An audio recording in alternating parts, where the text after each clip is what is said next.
بسم الله الحمد لله الصلاة والسلام على رسول الله صلى الله عليه وسلم ሁለተኛ ክፍለ ሰዓታችን ወይም ደግሞ ደርሳችንን እንቀጥላለን خط العربي እየቀራን ነበር የአሊፍን አጻጻፍ በተመለከተ ተመልክተናል ዛሬ ደግሞ የምንመለከተው ተመሳሳይ የሆኑ ሶስት ቃላቶች አሉ እነዚህም ደግሞ ቃላቶች ባ ታ እንዲሁም ደግሞ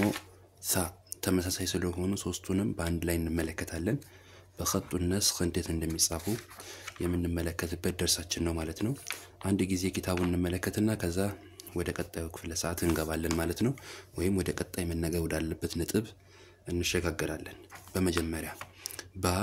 የፊደል መጀመሪያ ላይ ሆና ስትመጣ ቅርጿ ይሄንን ይመስላል ታም ትሁን አንድ አይነት ናቸው ልዩነቱ ምንድነው ተብሎ ሲባል ነጥብ ብቻ ነው ነጥብ እዚህ ጋር እንዳለ የባላይ የታላይ ደግሞ ሁለት ነጥቦች አሉ እንዲሁም ደግሞ የሳላይ ደግሞ ሶስት ነጥቦች አሉ እነዚህ ሶስቱም ቅርጻቸው አንድ አይነት ነው ከፊት ለፊት ያለውን አይቀበሉም ከኋላ ያለውን ይቀበላሉ ታም ልክ ተመሳሳይ ከፊት ለፊት ያለውን አይቀበሉም ከኋላ ያለውን ይቀበላሉ እሺ ሳም በተመሳሳይ ከፊት ለፊት ያለውን አይቀበልም የፊደል መጀመሪያ ስለሆነ ያለው እንዲሁም ደግሞ መጨረሻ ላይ ያለውን ይቀበላል ማለትም ከሱ ቀጥሎ የሚመጣውን ይቀበላል ስለሚቀበልም ነው ይሄኛው እግሩ የረዘመው ማለት ነው ተመሳሳይ ናቸው ሶስቶቹም የነጥብ ነው ልዩነታቸው እሺ ፊደል መሐከል ላይ ደግሞ ሲሆን እንዴት ነው ባም ይጻፈው ታም ይጻፈው እንዲሁም ደግሞ ሳም ይጻፈው ሲባል ተመሳሳይ ናቸው ቅርጻቸው አንድ አይነት ነው ምንም የሚለይ ነገር የለም ልዩነቱ ነጥብ ብቻ ነው ነጥቧን እዚህ ጋር እናደርጋለን ከዚህ ያለውን ስለሚቀበል ነው ይሄ ጨረት ወይም ይሄኛው መስመር ያስፈልገው ከዚህ ያለውንም ደግሞ ስለሚቀበል ነው ይሄ ያስፈልገው ይሄ መለያ ነው እቺ መለያ ነች ባለሙ ሆኖ ምልክት ይሄና እንደገና ደግሞ ነጥቧ ነች ማለት ነው ታም ሲሆን ልክ እንደ ባ ከዚህ ያለውን ይቀበላል ከዚህ ጋር ያለውንም ይቀበላል ነጥቡን ደግሞ ሁለት አረጋላችሁ እንቀጥል ሳም በተመሳሳይ አንድ አይነት ናቸው ነጥቡ ብቻ 3 ይሆናል ከሁለቱም ቦታ ያለውን መቀበል ስለሚችል ማለት ነው ሳ እንዲሁም ደግሞ ባ የፊደል መጨረሻ ላይ ሲመጣ ሁለት ቅርጽ አለው ባም ታም እንዲሁም ደግሞ ሳ ሶስቶችም የፊደል መጨረሻ ላይ ሲመጡ ያላቸው ቅርጽ ተመሳሳይ ነው ከዚህ ጋር ያለውን ይቀበላሉ የፊደል መጨረሻ ስለሆነ ያሉት ይሄ ደግሞ የመጨረሻው ቃል ስለሆነ በዚህ ይዘጋል ይቋጫል ምክንያቱም የፊደል መጨረሻ ነው ከዚህ በኋላ የሚቀጥል ፊደል ስለሌለ ባ ተጽፋላችሁ ማለት ነው ከዚህ ጋር ያለውን ደግሞ ስለሚቀበል መቀበያ ነው ይሄኛው ቀስት ማለት ነው እዚህ ጋር የምትመለከቱት ቀስት እዚህ ጋር ያለውን ፊደል መረከቢያ መስመር ነች እቺኛው ማለት ነው በተመሳሳይ የነጥብ ልዩነት ነው እንጂ ታም አንድ አይነት ነው እንዲሁም ደግሞ ሳም ተመሳሳይ ነው የፊደል መጨረሻ ላይ ሆኖ ግን ከዚህ በፊት ያለው ፊደል ከመጨረሻው ፊደል አጠገብ ያለው ፊደል የማይቀጠል ፊደል ከሆነ ከማንጋ ከባ ወይም ከማንኛውም ፊደል ጋር የማይቀጠል ከሆነ ባይቷ ብቻዋን በሌጣ በዚህ አይነት መልኩ ትጻፋለች ታ ብቻዋን በእንደዚህ አይነት ቅርጽ ትጻፋለች ማለት ነው ኸይራን ሳም ብቻዋን እንደዚህ ትጻፋለች ልዩነት አንድ ሁለት ነጥቦች አሉ እነሱን እንመልከታቸውና ወደ አጻጻፉ እንሄዳለን ማለት ነው አንደኛው ልዩነት ምንድነው ባም ሆነ ታም ሆነ እንዲሁም ሳ ብቻቸውን ሲጻፉ ነጥባቸው ሴንተር ላይ ነው የሚሆነው የፊደሉ መሃል ላይ ነው የምታረጉት ይሄው ታን ተመልከቱት የፊደሉ መሃል ላይ ነው ያለው ከዚህ እስከዚህ ያለ ርቀት ቢሆን መሃል ላይ ነው ያለው እንዲሁም ደግሞ እንመልከተው ሳም በተመሳሳይ ነጥቡ ያለው በፊደሉ መሐከል ላይ ነው የምታገኙት ኸይራን ነገር ግን የፊደል መጀመሪያና እንዲሁም ደግሞ መሐከል ላይ በሚሆንበት ሰዓት ነጥቡን የምታገኙት የት ቦታ ላይ ነው የመጀመሪያው መታጠፊያ እግሩ ስር ላይ ነው የምታገኙት የመጀመሪያ መታጠፊያ እግሩ ስር ይሄ ብሎ ማለት እኮ ለዚህ ባ እዚህኛው ስር እንደማለት ነው እዚህ ጋር እየተጻፈ ነው ማለት ነው ለምንድነው እዚህ ጋር ተደረገ ተብሎ ሲባል ከዚህ ያለው ፊደል ጋር ጠጋ አድርገን ሴንተር ላይ እዚህ ጋር ብንጽፈው እቺኛዋ ፊደል ሌላ ፊደል ትመስልብናለች ማንን ይመስል ዳል ሊመስል ይችላል ኑን ሊመስል ይችላል ያምታታል ከዛ አንፃር ከአንገቱ ስር ነው ነጥቡ የምታስቀምጡት ሴንተር ላይም ሲሆን ከአንገቱ ስር አጠገብ ብዙ ሳትርቁ ጠጋ ብላችሁ ነው የምታስቀምጡት ነገር ግን ባን በሙሉ ቅርጽ ወይም ታ ወይም ደግሞ ሳ በሙሉ ቅርጽ በምጽፉበት ሰዓት ነጥቡ የምታስቀምጡት በባ መስመር ቲዩ ሴንተር ላይ ነው የምታስቀምጡት ይሄው ባለ ከዚህ ባለው ሴንተር ላይ ነው ነጥቡ የምታስቀምጡት መሃል ላይ ከሆነሳ መሃል ላይ በሚጻፍበት ሰዓት ግን የመጀመሪያው አግድም በመተሰራበት አጠገብ ቲዩ ነው የምታስቀምጡት እንጂ ሴንተሩ ከዚህ ባ እንዲ ነበር የሚታጠፈው እዚች ጋር ነው ብላችሁ ወደዚህ እንዳታስጠጉ ምክንያቱም ከዚህኛው ፊደል ጋር ያምታታል ያመሳስልብናልና ማለት ነው ኸይራን ይሄን ከተመለከተን አጻጻፉ እንዴት ነው የሚለውን እንመለከታለን ሶስቱን ፊደላቶችን ነው የምናየው አንዱ ፊደል ከነገርኳችሁ ነጥብ ብቻ ነው ልዩነቱ ስለዚህ ባ ታ ሳ ባንድ ደርስ አበቃን ወይም ጨረስን ማለት ነው ኸይራን ወደ አጻጻፉ እንምጣ አጻጻፉን ስንመለከት ባ ለመጻፍ ስትፈልጉ ትንሽ ቦልድ ለማድረግ ሞክራለሁኝ ሳይዙን ከፍ ለማድረግ ማለት ነው ለእናንተ ግልጽ እንዲሆንላችሁ እኔ ከፍ በማድረገው ልክ አርጋችሁ እንዳትሰሩ ለማስተማር ያክል ስለሆነ ማለት ነው ኸይራን እንቀጥል የመጀመሪያው ስራችሁ የምታረጉት ምንድነው ወደዚህ አይነት አቅጣጫ መስራት ነው ይሄ አንድ ቁጥር ከዚህ መተነስቼ ወደዚህ የመጣሁበት ሂደት አንድ ቁጥር በመቀጠል ከዚህ ወደዚህ ከመጣችሁ በኋላ እጥፍ ለምታረጉት ይሄ እጥፍ ያደረኩትን ደሞ መስመር ሁለተኛ አንደኛ ከዚህ ጋር ነው የምትነሱት ወደዚህ ትመጣላችሁ ሁለተኛ ከርቭ ትሰራላችሁ ማለት ነው ሶስተኛ መስመሩን ተከትላችሁ ታረዝማላችሁ ይሄኛውን እኔ ያደመኩ ምናምን ያለውት ለእናንተ ለማሳየት ያክል ነው ስለዚህ ኸይራን ከዚህ ወደዚህ 3 ቁጥር የመጀመሪያ ወደዚህ መጥቻለሁ ሁለተኛ ይሄን በዚህ መስመርና በዚህ ታች ያለው መስመር መካከል ያለውን ለማገናኘት ከርቭ ነው የምሰራው እንደዚህ አይነት መስመር ሳይሆን እንዲ እጥፍ ያለ የሆነ ከርቭ ነው የምሰራው ስለዚህ መጣሁኝ አጥፍኩት ቀጥታ ወረድኩ ማለት ነው ከዛ በኋላ ልክ እዚች ጋር እንደሰራችሁት እንዳጥፋችሁት ምን ታረጋላችሁ እጥፍ አርጋችሁ ትንሽዬ ከፍ ትላላችሁ እቺ ምን ትባላለች ባ ታ ወይም ደሞ ሳ ቅርጻቸው ነው ማለት ነው ኸይራን አንድ እዚህ ጋር ማወቅ ያለባችሁ ነገር አለ ይሄን መስመር ይዤ ተከትዬ ቀጥታ በመጣ ከመጀመሪያው እግር ያንሳል የመጀመሪያው ይረዝማል ተመልከቱት እቺኛዋን ቅርጽ እንደዚህ አድርጌ ጻፍላችሁ የሚታይ ከሆነ የመጀመሪያዋ እግር ረጅም ነች ሁለተኛዋ እግር አጭር ነች አንጻራዊ ሲታይ በሁለቱ መካከል ምን አለ አንግል አለ ማለት ነው በዚህ መልኩ ነው የምትሰሩት እኩል አድርጋችሁ እንዳትሰሩት ግልጽ እንዲሆንላችሁ ለምሳሌ እቺን ተመልከቷት እቺ ባ እቺኛዋ ባ ነች እኩል ናቸው እግራቸው ከዚህ እስከዚህ ያለው እግሩ እኩል ነው እንቀጥል ሌላ እቺኛዋ ታ ነች እግራቸው እኩል ነው ይሄና ይሄ ባ ይሄኛው ታ ይሄኛው ባ ወይም ታ ወይም ሳ ነጥብ ብቻ ነው የቀረው እንጂ ይሄና እነዚህ ይለያያሉ ልብ በሉ አንድ ልጨምርላችሁ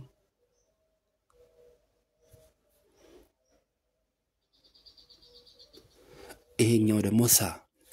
ይሄ ባ ታ ሳ እቺ ባ ታ ሳ ይሄ ፊደል አጻጻፍ خط الرقة ይባላል በخط الرقة ባጻፉ ብትባሉ እግራቸው እኩል ናቸው አፍንጫቸው ከዚህ ጋርና ከዚህ ጋር ያለው ቀንዘላላቸው አይደለ ከላይ የተንጠለጠሉት እግራቸው እኩል ነው ይሄም